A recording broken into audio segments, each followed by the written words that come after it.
Welcome to Demand Does the 6 Questions, where the same 6 questions can tell a unique story. I am your host, Demand, father of 2, husband of 1, and leader of this here Demandcast. My guest is from Seattle, Washington. She has performed at Carnegie Hall not once, but twice.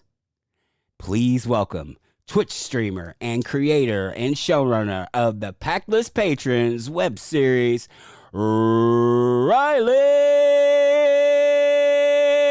Gryc. How you doing? I'm doing well. How about you? Thank you for taking time out to talk to a nearly perfect stranger. Anytime. For those of you who have not heard of Disputed or listened to Disputed, and shame on you if you haven't, Riley was on Disputed and advocated for, it was Indiana Jones.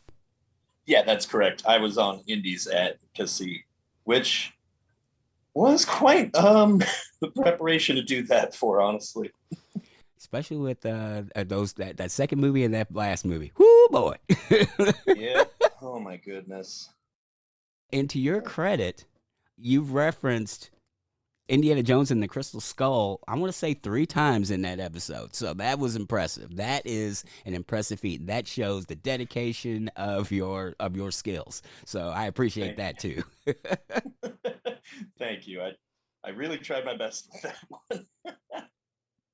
Real quick, before we get into the 6 questions, where would you like to be found on the internet? I can typically be found on twitter.com at Riley Gryc, and also at the same place on Twitch. Is there a particular video game you're into right now? The one that I've been doing most is Minecraft. I'm playing through it on hardcore for the first time ever. And that basically means if I die in that world one time, I can never go back to that world. And I have to start completely over again from scratch. Ooh. And it's pretty rough and brutal. And surprisingly, I've only died twice. So I'm on my 3rd attempt to beat it for the first time. And it's going pretty well now. I think I've got things settled finally. Riley, are you ready to answer the 6 questions? I'm ready. Question number 1. When did you know you wanted to get into content creation? When did I want to get into content creation? I think it was probably 2015 or so, 2016. I'd been watching YouTube and I'd been watching shows, and I was like, anybody can sort of do that. What did it for me was tabletop role-playing. Tabletop role-playing was like, I've been doing this since I was 10 years old. I've been making worlds, I've been making things. Why not do it for like money? Why not do it for publishing? Why not do it and get out there? And you saw this huge influx of people coming from Stranger Things, coming from the success of Critical Role, being brought into the community and really like starting to coalesce. I think when I really put my foot first into it was with my show Pactless Patrons in 2019. In 2019, I wrote a small Twitter thread that was just sort of a joke format. The idea for the joke was that warlocks in D&D have patrons, extra supernatural beings that grant them magical powers. The idea is that there are patrons out there that don't have any warlocks who want to be their pact bound.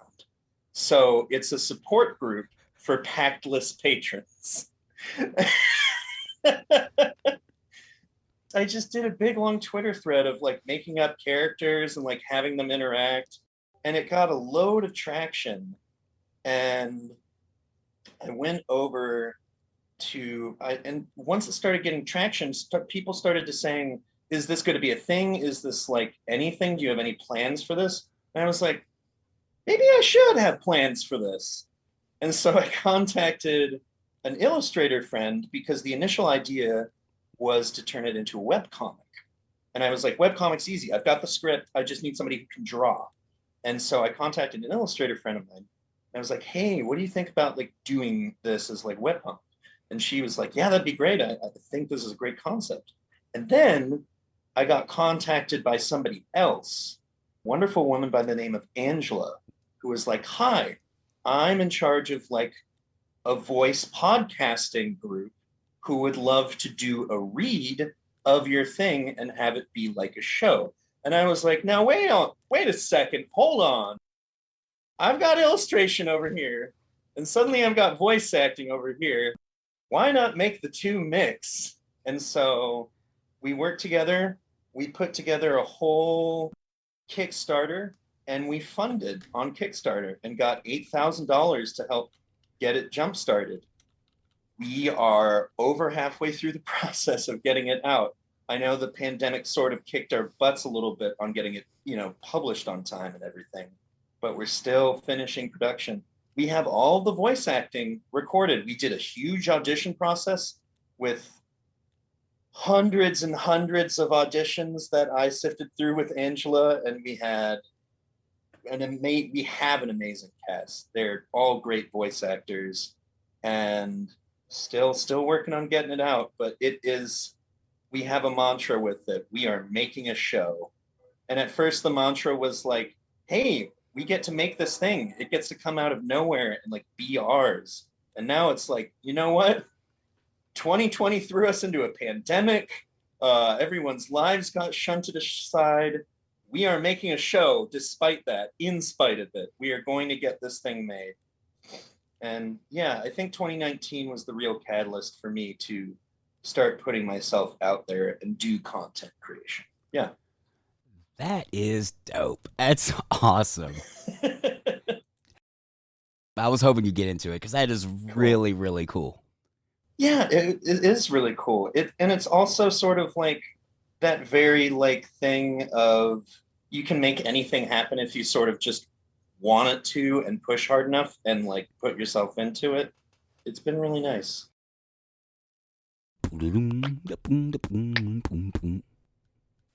Question number 2. What do you wish you had known when you first started out? A lot. Short answer, a lot. In terms of content creation, I've sort of gone further afield. If I could redo Pactless patrons, I would do the majority of the work first instead of like having it be after. That was a real first time like rookie mistake for Kickstarters that I now recognize. And we're playing a bit of catch up with that. But thankfully, again, we still have a majority of our work already done. It's just needing to get the final pieces slotted, mostly the animation. Another thing I would have loved to know, audition processes are really extensive. And when you open it up to the internet with an interesting project such as this, you will get a lot of talented people.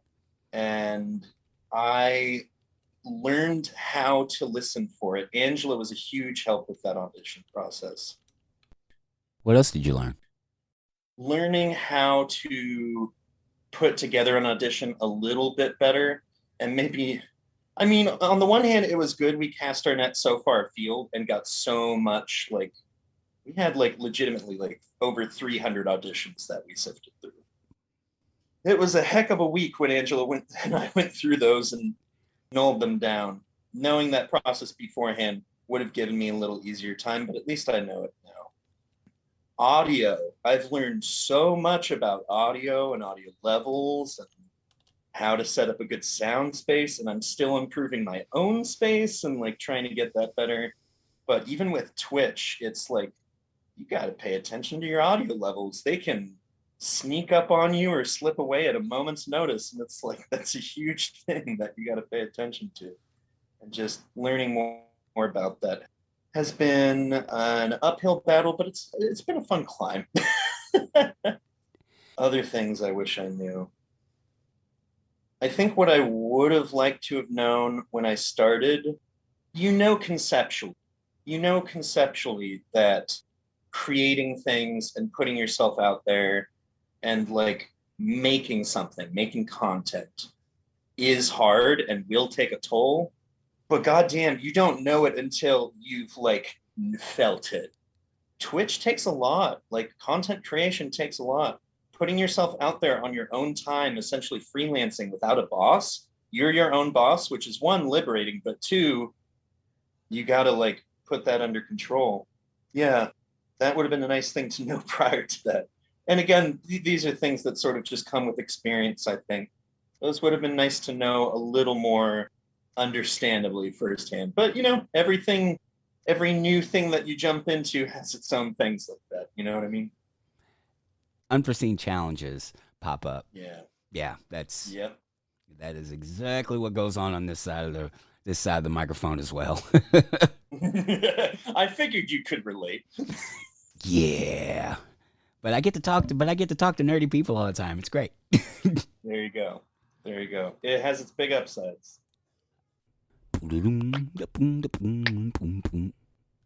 Question number 3.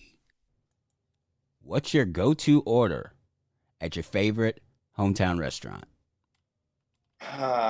See, this is actually a really difficult question because I don't know if I have one favorite hometown restaurant that like dominates the rest of them.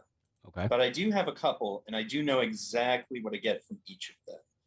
There's a ramen place near me that has incredible black garlic ramen.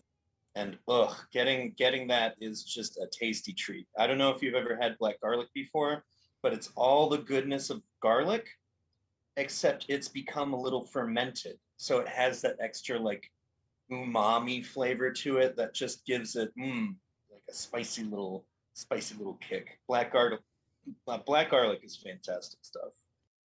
There's another place near me. If I'm doing late nights and I want Mexican food, there's a place you can drive through that is a Mexican restaurant that will give you like restaurant quality food through a drive-through window. And that is a fantastic thing to have. And when I go there, I get camarones a la diabla, which is shrimp in a spicy tomato mix with rice and beans. And they give you flour tortillas as well. Ah, tasty stuff. Tasty stuff. You know, this question is also closely related to, in my opinion, if you're on death row and you've got a last meal, what are you having? And if that's the case, I'm having my mom's chili and a grilled cheese sandwich she made. Like that cannot be beat. She's just the best at those. Let's get into it. How does Okay. your mom's grilled cheese differ from anybody else's? Like, what does she do to it? Or is it just one of those things like my wife is a really good cook, and there are some things that she makes that it's just, you could just almost taste the love in it. Is what makes it so good sometimes? Is it that, or is there like a special cheese, or is there what does she do to make it so good? So she does a couple things which are slightly different, but nothing so out of the realm of ordinary. Number one, she uses butter for the bread, and that's just the ballpark for me. You know, like a lot of people use mayonnaise, but I think butter it just gives it that classic flavor of grilled cheese. Like mayonnaise is a perfectly fine substitute and it does really well, but there's something nostalgic about butter. And she also uses shredded cheese. She doesn't use like Kraft singles or anything like that. We get a cheese over here called Tillamook cheese that's produced in Oregon.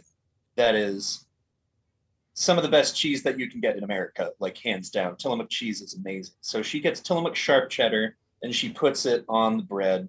And then it's a very simple cooking process. Butter on both sides, shredded cheese in the center, throw it on the skillet, cover it with a pan lid.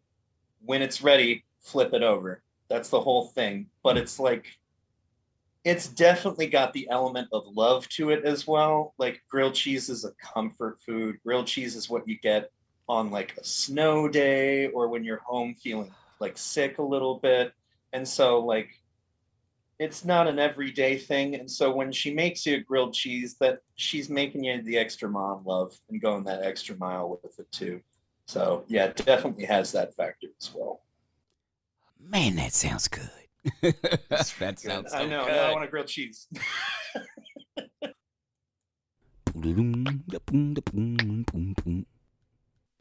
Question number 4. What are you curious about? I'm going to answer this very nebulously at first. Everything.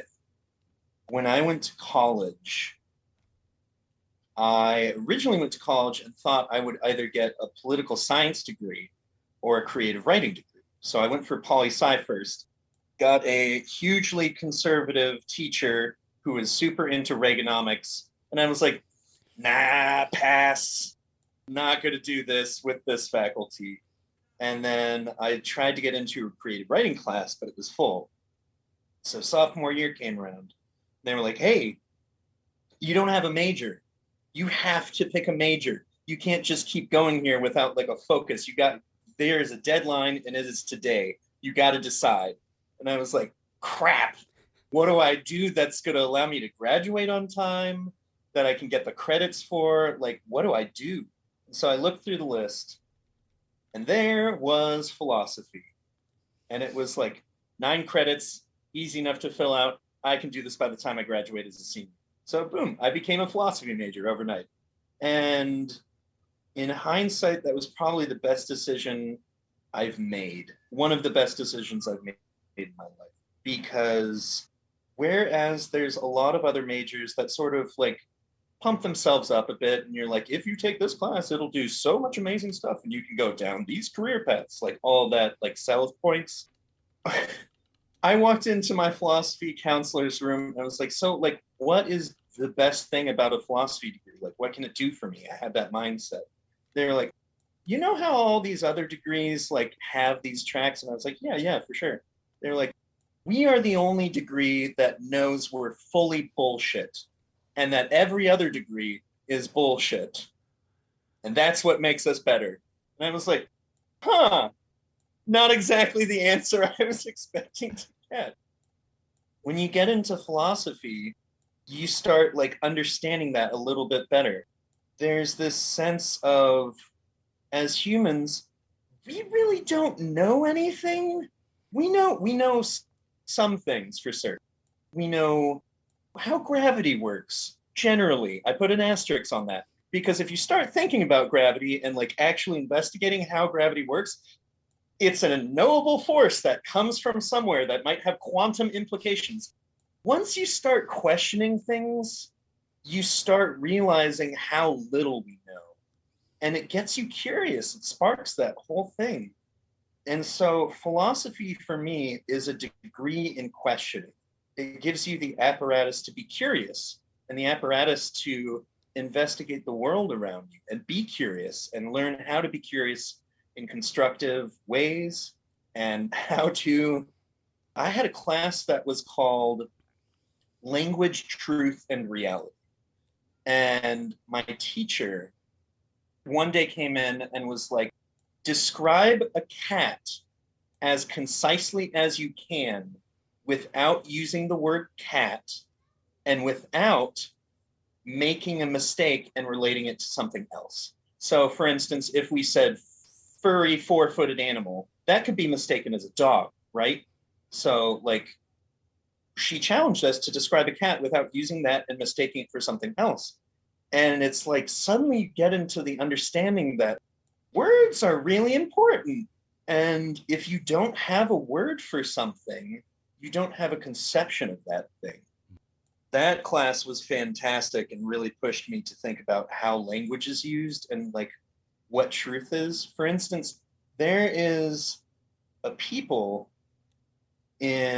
group of people in Australia, an Aborigine group, who don't have words for north, south, east, or west. They don't have words for front or behind. They don't have words for left or right.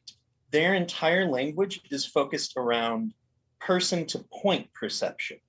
So like instead of saying I'm right behind you, they might say, and I'm probably butchering this, but so don't quote me directly, but they would say, I am like you don't even know how to quite describe it because it's in a different linguistic setting, you know what I mean? But like because their sense of direction is all global and all point referential, they actually have the best sense of direction of any group of people on Earth, which is really interesting. Philosophy really made me curious. And I've been curious my whole life. Like I used to go down Wikipedia rabbit holes when I was in high school for fun and just spend hours going through pages and going deeper and deeper. And I would start in like the White House and end up in like tap dancing fishes page. Like I don't even know. Like you just go on these tangents and you don't know where they're going to end. But it's always really fun to get there. Yeah, I would say that I'm curious about everything. There's not anything that I'm not curious about. I think the death of curiosity is a really sad thing to see in people. You come across some folks and you see them and you realize it's been turned off at some point, whether willingly or not. And you're like, that person has stopped being curious. And it's really sad. I feel sad for people when they're not curious, when they just don't care or they have like easy explanations. And it's like, no, I want you to have that same spark. And so I think for myself, I hope I never lose that spark. I think if I ever stop being curious about everything, I think that's going to be a really sad day in my life. And I hope I never hit it. What ideas are fueling your curiosity now? I would say myself right now. So I guess to get into it a little bit, I have always been a very depressed and anxious person. I shouldn't say always, it's been since my teens. And in the last couple of years, I was sort of forced into isolation and to really start questioning myself. I had had a breakup, and suddenly I found myself living alone. And suddenly I found myself with a lot of time to reflect on things. And that caused me to reflect on a lot of my own identity. And, you know, one of the things that I learned in that process is that I'm trans. People my whole life have always been sort of questioning of me because I've never quite lined up with like masculinity. And so a question I've gotten a lot through my life is, Riley, are you gay? And I'm like, no, don't, not sexually interested in men. No, thank you. Like it's fine if you are, but like that's not for me. But it kept cropping up, and it's like in every relationship I had, people were like, "Are you sure you're not a little gay?" And I was like, I'm not gay." Like, and then so finally, once I had this breakup and I had this time to myself, I really investigated that. I was like, am I gay? Like, is there any bit of my like self that is attracted to the same gender? And I really like went through that and took time to think about things and came out with the conclusion, no, I'm not attracted to men. And then I was like, but have we ever considered our gender though? And so I started thinking about that.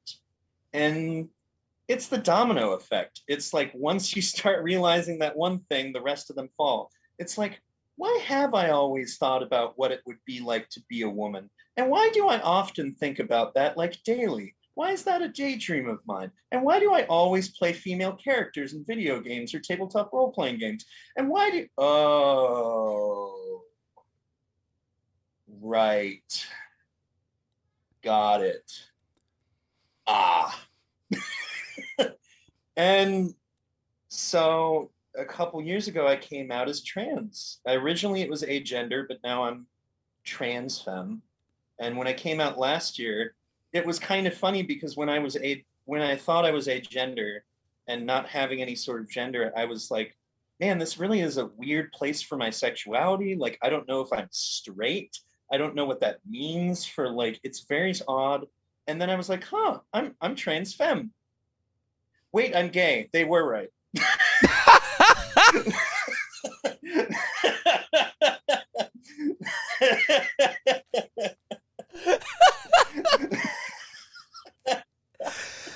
Oh my god. Wow. I laughed just about as hard the first time as I like realized that. Yeah, so the last couple years, I think my curiosity has been mostly focused on myself. I've recently gotten back into therapy. I found a therapist who is really helping me feel out the edges of my trauma and feel out the edges of myself as well. It's become a really healthy process and a really good process for me. Like I'm excited to like understand myself more, I think. And I think that's really what I've been focused on recently, trying to understand myself more. Ooh, that's a lot. Yeah, Okay. it's a lot.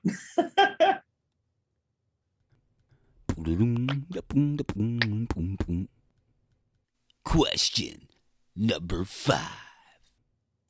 What should I ask you that I didn't know enough to ask? Aside from the food question, this was the hardest one. I guess music. We'll go with music. I don't talk about this much because it has some trauma associated with it.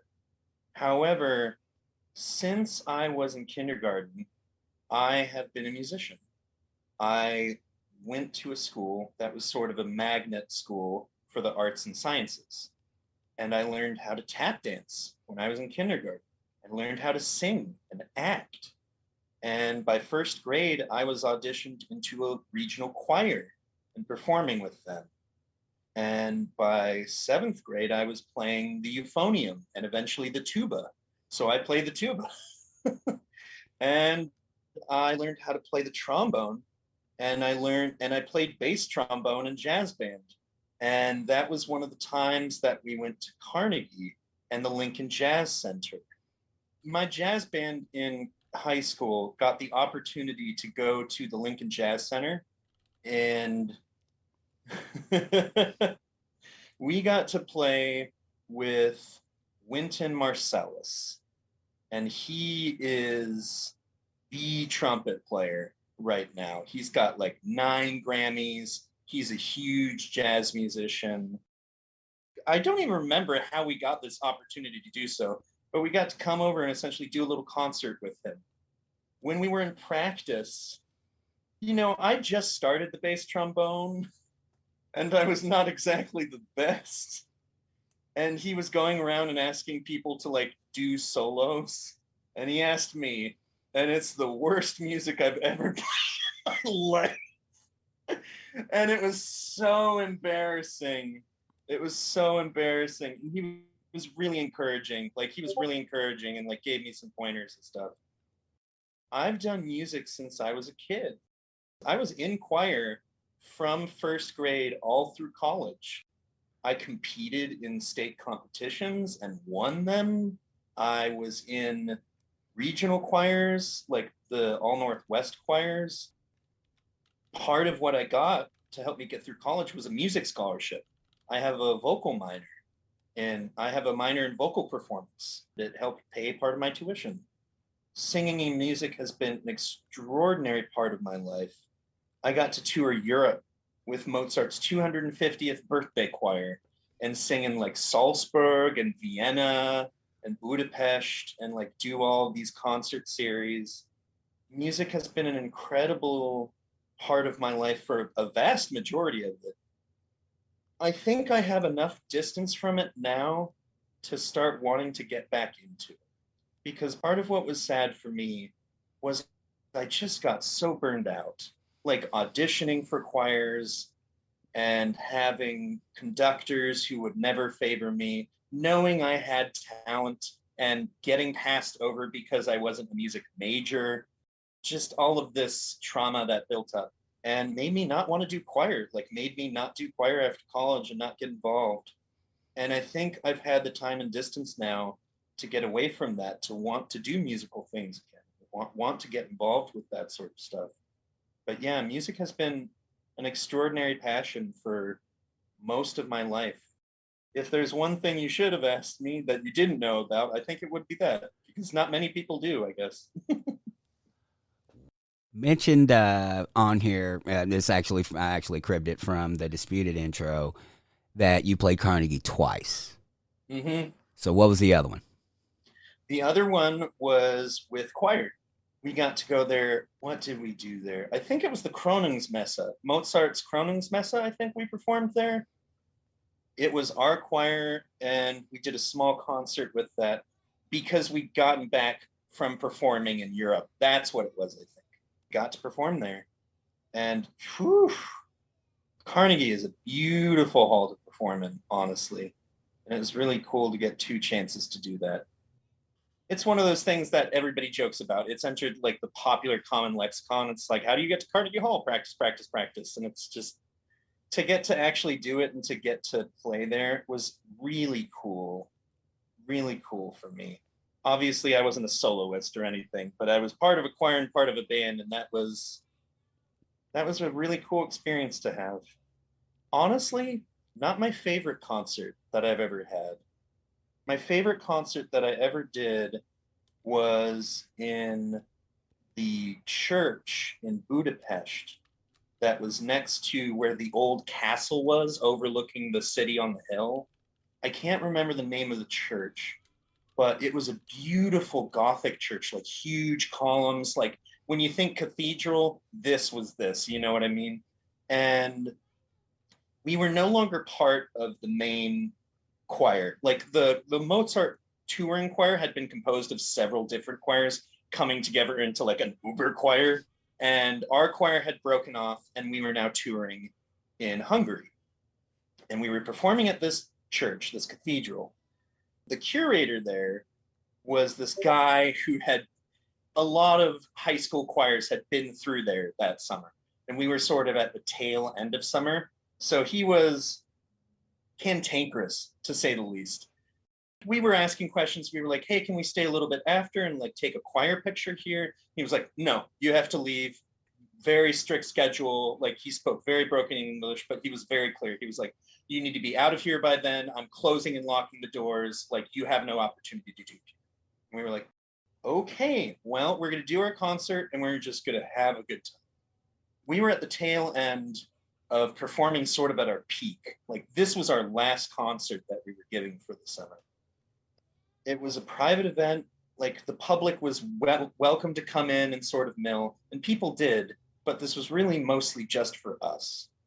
And, you know, a group of locals came in and watched us, and we performed the best music we've ever done.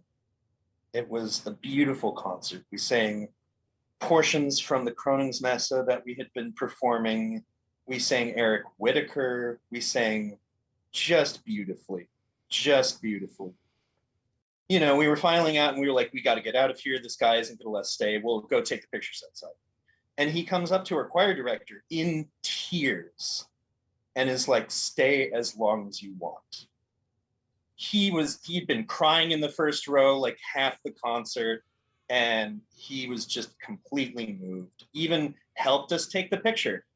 That was the best concert I've ever had. It was the most special one.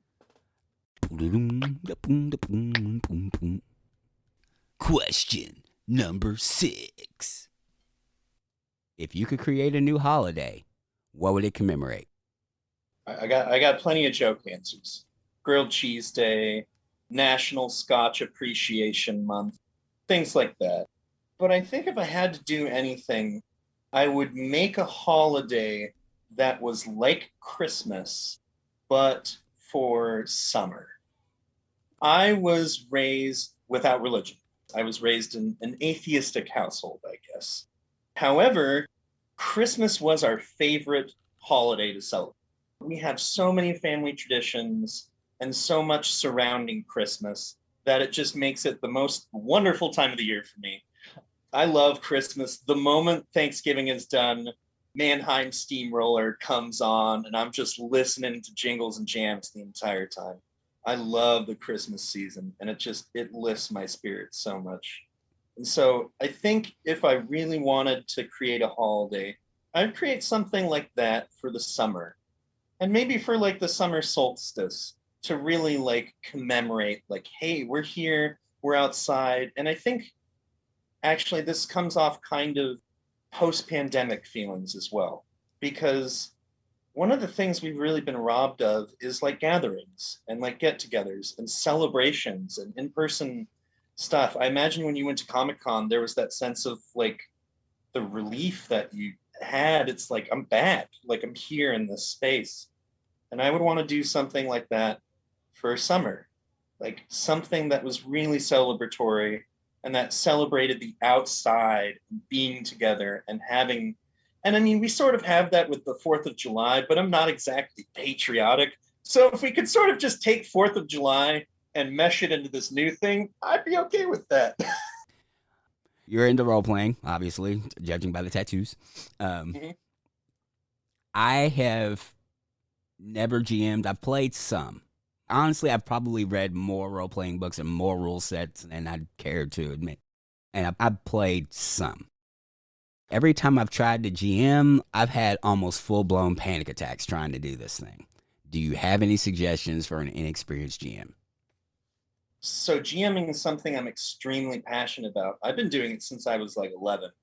And the first time I ever GM'd, it was for my group of friends that I had been playing with.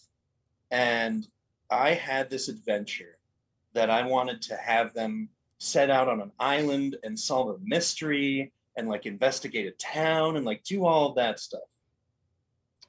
My friends immediately ignored all of that and purposely went off the rails and broke everything and like kind of spitefully like did that thing that friends do. They test boundaries and like see how far you're going to push it. And so the whole thing ended up in a panic attack disaster for me as well. There I was crying behind a shed at like age 11, like completely brokenhearted that my friends would have done this. It's traumatic. It was traumatic in the moment, but it was actually really formulative because it taught me that I'm not good at being in control. I think that's the number one rule. I've run dozens, I might even say over 100 sessions now. And the thing that I always give as advice to first-time GMs is your players will do exactly what you didn't prepare for. Be prepared for that. That is my number one thing. And what I mean by that is you can spend your entire day going through a whole, like, all right, they're going to go to the wizard's tower. And if they don't go to the wizard's tower, they're going to go to the woods, which will give them a clue to go to the wizard's tower. Like, you can plan every contingency, every possibility. You can plan this thing out to the nines, and you will drop your players into your world, and they will do the one thing you didn't think about. And it always happens, no matter what. I had this in a session recently. I planned out like a 5-step like quest for them to get a ship, for them to get like a navigation chart, to go to a different place. And I'm doing all this stuff. And we get to the session, and I've had like 2 weeks to plan out this whole thing. And I thought I had everything covered.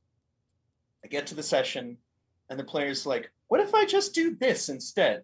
And I was like, that's going to completely ignore everything that I've had planned for 2 weeks and lead them to the immediate end of it.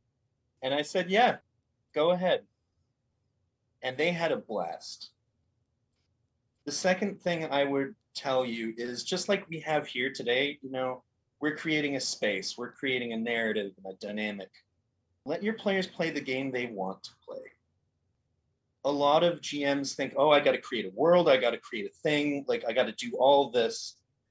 You don't got to do that. Like, players are really good about like doing what they want to, and they will find the fun. And when they find the fun, it becomes this little improv game of yes and, you know, like, oh, I want to make a stew. All right, well, we got to get things from the forest, and then you go to the forest, and then you just got to build on that. GMing is a collaborative effort, and I would urge you to not see your players as someone that you have to please or someone that you have to impress, but someone to collaborate with. They're your fellow storytellers, you know? We're coming to the table here, we're telling a story through questions. You're coming to the table with like Dungeons and Dragons, for instance, and you're collaborative and finding a narrative together. And you will fail, probably. You will fail and you'll have a hard day. They always come. I've had my fair share, but you know, you keep up and you get back up and you keep trying. Personally, what I do to help get the nerves down as like a personal thing, I listen to music that evokes the world I'm trying to create.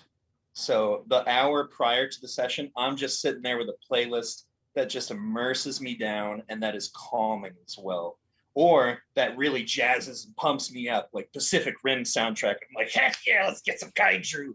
Like, So either pump yourself up or jazz yourself down, but either way, music is a really grounding thing for me to like prep into as a GM. Yeah. Those would be my tips, I think. Riley, thank you so much for your time. I Yeah. appreciate it. Thank you. Yeah, no problem. This is really fun. Thank you once again for tuning in for Demand Does. And if you could take a quick minute, if you hadn't already, please go on to your favorite podcast app and leave a review, leave a 5-star or the highest number of stars that you can give so more people can see the show. That's how it gets seen. So until next time, see it, hear it, speak it, live.